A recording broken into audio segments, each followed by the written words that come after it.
శ్రీమదాంధ్ర మహాభారత గాథను చెప్పుకొనడానికి ముందుగా గురువుల పాదపద్మములకు శతాధిక నమస్సులు.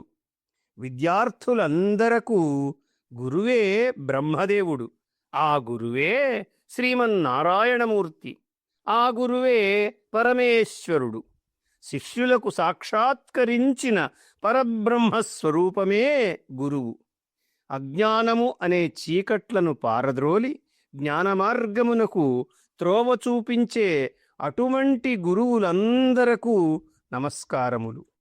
శ్రీ మహావిష్ణువు దగ్గర నుంచి వ్యాస మహర్షి, ఆదిశంకరాచార్యస్వామి, ఇంకా ఇలా ఈ భరతజాతికి మార్గదర్శనము చేసిన వారు ఎందరో గురువులు.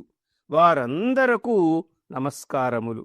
వేదవ్యాస మహర్షి శ్రీ మహావిష్ణువు యొక్క అంశయే.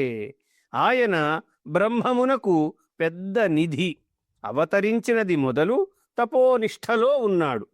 ఆయన వశిష్ఠ మహర్షి వంశములో జన్మించినాడు.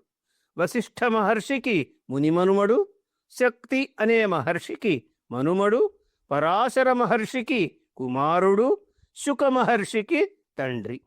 వేదవ్యాస మహర్షికి 4 ముఖములు లేవు, కానీ ఆయన సాక్షాత్తు బ్రహ్మదేవుడే. ఆయనకు 2 భుజములు మాత్రమే ఉన్నవి, కానీ ఆయన సాక్షాత్తు శ్రీ మహావిష్ణువే. ఆయన నుదుటి భాగములో అగ్నినేత్రము లేదు, కాని ఆయన పరమశివుడే. ఆయన బదరీవనములో తపస్సు చేసిన కారణముగా ఆయనకు బాదరాయణుడు అన్న పేరు కూడా ఉన్నది.